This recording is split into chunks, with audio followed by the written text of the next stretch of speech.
বলুন বাড়িতে কুকুর, কুকুর বাড়িতে পোষা জায়েজ না নাজায়েজ? নাজায়েজ। নবীজি বলেছেন কেউ যদি বাড়িতে কুকুর যদি রাখে, প্রত্যেক দিন সকালবেলা তার আমলনামা থেকে 1 কেরাত অর্থাৎ দুই কেরাত অর্থাৎ 2টো উহুদ পাহাড়ের সমান নেকি মাইনাস করে দেওয়া হবে। কুকুর পোষা তাহলে যাবে না। কিন্তু আল্লাহ নবী সাল্লাল্লাহু আলাইহি ওয়াসাল্লাম বলছেন প্রশিক্ষণ প্রাপ্ত কুকুর যে মালিকের মাল কোনটা বুঝে, অপরের মাল কোনটা বুঝে, ট্রেনিং প্রাপ্ত কুকুর যদি হয়, তুমি তোমার ধানের গাদা, তুমি তোমার গোয়াল ঘর, তুমি তোমার সম্পদ, তুমি তোমার বাড়ি চৌকি দেওয়ার কাজে তাকে লাগাতে পারো, এটা বৈধ। তার মানে মুহাম্মদ সাল্লাল্লাহু আলাইহি ওয়াসাল্লাম শিক্ষিত কুকুরকে পর্যন্ত সম্মান দিয়েছেন। কথাটা কত কুইন্টাল ওজন আপনি বুঝতে পারছেন? একটা কুকুর তাকে যদি শিক্ষা দেওয়া হয়, ট্রেনিং যদি দেওয়া হয়, মুহাম্মদ সাল্লাল্লাহু আলাইহি ওয়াসাল্লাম বলছে তুমি তোমার বাড়িতে রাখো, কোনো সমস্যা নেই। শিক্ষিত কুকুরকে পর্যন্ত দামি বলতে চেয়েছেন কে? মুহাম্মদ সাল্লাল্লাহু আলাইহি ওয়াসাল্লাম। এবার আপনাকে আমি একটা কথা বলে আস্তে আস্তে আস্তে আস্তে আমার বক্তব্য নিম্ন গতিতে চলে আসবে। সেটা হচ্ছে এই, এখন আপনি আপনার বেটাকে শিক্ষাটা দেবেন কি শিক্ষা দেবেন? মাদ্রাসায় শুধু পড়াবেন তাই না? আপনার ছেলেকে শুধু আপনি প্রফেসর করবেন? জি না। আমি কয়েকটা শিক্ষার কথা বলে দিচ্ছি, আজকের আপনি আপনার বেটাকে বাড়িতে গিয়ে শিক্ষা দেবেন ইনশাল্লাহ। ইনশাল্লাহ কে কে বলে দেবেন? দায়িত্ব নিয়ে বলুন তো, সবাই দায়িত্ব নিয়ে বলুন, বলে দেবেন আপনার বেটাকে বাড়ি গিয়ে বলে দেবেন। শিক্ষিত মানুষদের মর্যাদা দিতে দিতে আল্লাহ সুবহানাহু ওয়া তাআলা পবিত্র আল কোরআনে একটা আশ্চর্য ঘটনা বর্ণনা করেছেন। আশ্চর্য ঘটনা। যারা জেনারেল শিক্ষিত ছেলে, প্রথমেই বলেছি আমি বড় আলেম নয়, তবে চতুর্দিকের জ্ঞান একটু একটু করে রাখি, একটু একটু করে চারিদিকের জ্ঞান। জেনারেল যারা শিক্ষিত তারা জানে যে আফ্রিকা বলে একটা দেশ আছে, তাই না? আফ্রিকা, এই আফ্রিকাকে বলা হয় দুর্ভিক্ষের মহাদেশ। আর এই আফ্রিকার একটি শহরের নাম হচ্ছে হাবাসা। কি নাম? হাবাসা। এই হাবাসা নামক শহর, যার বর্তমান নাম হচ্ছে ইথিওপিয়া, এই সেই হাবাসা যেখানে হযরতে বেলালের জন্ম, বাদশাহ নাজ্জাশীর ইতিহাস, গায়েবানা জানাজা পড়ার এই ইতিহাস এখানে লুকিয়ে আছে। এই হাবাসা নামক জায়গাতে একটা লোকের জন্ম, তার নাম লোকমান। কি নাম? লোকমান। তাকে মানুষ বলে লোকমান হাকিম, তাই না? হাকিম মানে প্রজ্ঞাময়, জ্ঞানী। হাবাসা অর্থাৎ ইথিওপিয়ার লোক যারা বা দক্ষিণ আফ্রিকার লোক যারা, এদের ঠোঁটগুলো খুব মোটা, চুলগুলো পাখির বাসার মতো কালো, কুচকুচ কুচকুচ কুচকুচ করে, দেখতে একেবারে কুশ্রী, দেখতে একেবারেই খারাপ। এইরকম একজন আফ্রিকান মানুষের ব্যাপারে আল্লাহ সুবহানাহু ওয়া তাআলা তার জ্ঞানকে প্রাধান্য দিয়ে পবিত্র আল কোরআন মাজিদে পর্যন্ত তার নামে একটা সূরা অবতীর্ণ করে দিয়েছে। নবীও ছিলেন না, রসুলও ছিলেন না লোকমান। তার মানে অত্তর ঘটনা থেকে বোঝা যায় একটা মানুষের সম্মান তার যোগ্যতা অনুযায়ী হয়, তাই না? তার বংশের কারণে সম্মান বাড়ে না। আমি মুমতাজুল ইসলাম লেখাপড়া জানতাম না, আমার বাপের 150 বিঘা জমি, কেউ আমাকে এখানে আজকে বক্তা করে আনতো? কেউ আনতো না। আমার বাপের 400 বিঘা জমি হলেও এখানে বক্তা হবার আমি চান্স পেতাম না। আমার ভিতরে 1-2 পাতা হলেও কিছু বিদ্যা বুদ্ধি আছে বলে এই বিদ্যাটাকে মানুষ সম্মান দিয়ে আজকে আমাকে এই স্টেজের এই জায়গাটা দখল করিয়ে দিয়েছে। কি বলছে বুঝতে পারছেন না? তার মানে কোন মানুষ কে কত সুন্দর, কে কত সুন্দরী, এই দেখে মর্যাদা বাড়ে না বা কমে না।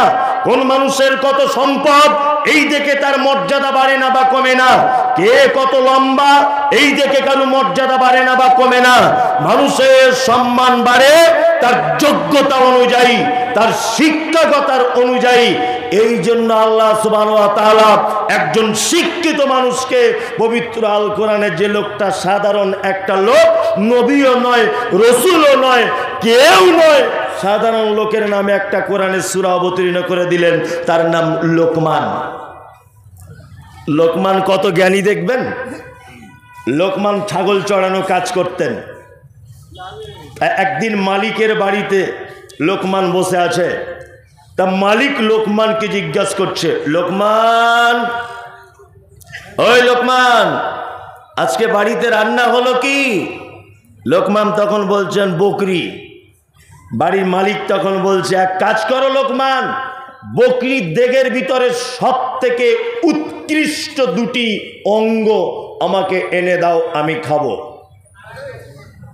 লোকমান তখন জিভ আনলেন আর হৃৎপিণ্ডটা আনলেন পাত্রে করে।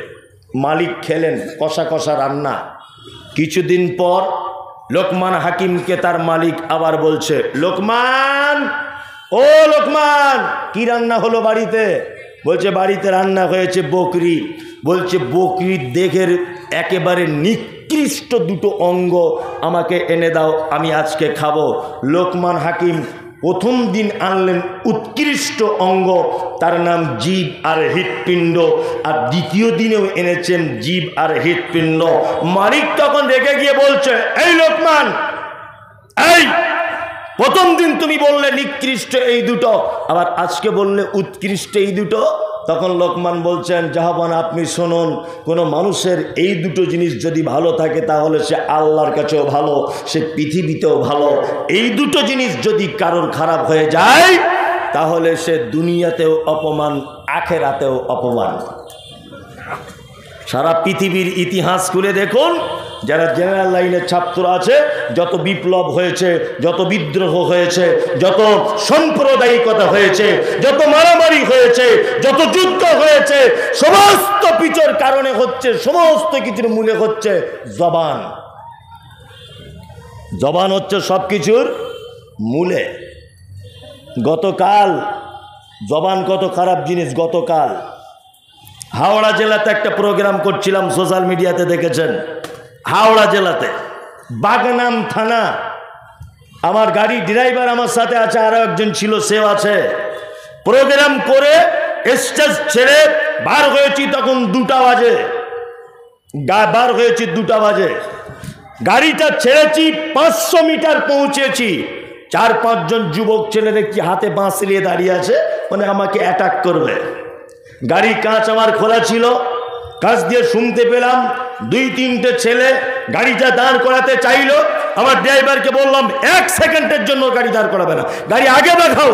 আগে ভাগিয়ে দিল, প্রচন্ড গালাগালি করলো।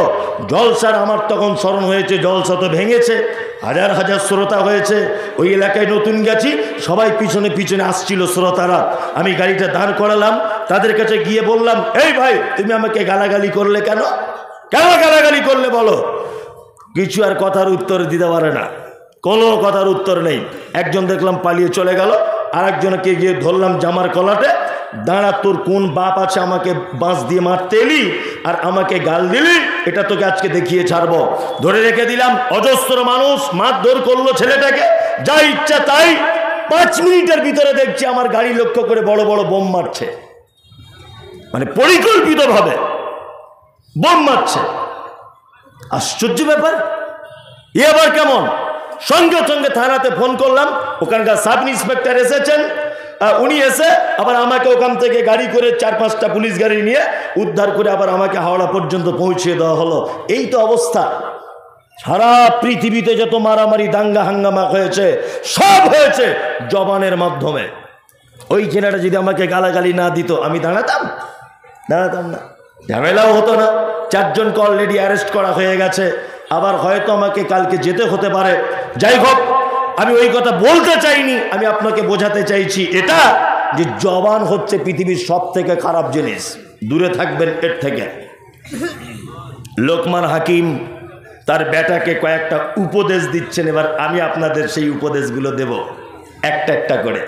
শিক্ষা দিচ্ছেন তার বেটাদেরকে। এক, লোকমান হাকিম তার বেটাদেরকে বলছে, কি বলছেন? وَإِذْ قَالَ لُقْمَانُ لِابْنِهِ وَهُوَ يَعِظُهُ يَا بُنَيَّ لَا تُشْرِكْ بِاللَّهِ إِنَّ الشِّرْكَ لَظُلْمٌ عَظِيمٌ। প্রথম শিক্ষা আপনার বেটাকে এটা দেবেন। লোকমান হাকিম তার বেটাকে বলছে, বেটা কখনোই যেন আল্লাহর সঙ্গে কোনোদিন শিরক করে দিও না। পৃথিবীতে যত পাপ আছে সব থেকে বড় পাপ, তার নাম শিরক। আর শিরক হচ্ছে সব থেকে বড় জুলুম, বড় অত্যাচার। আপনার বেটা বেটিকেও বলে দেবেন ইনশাআল্লাহ শিরক করবো না, হ্যাঁ শিরক করবেন না।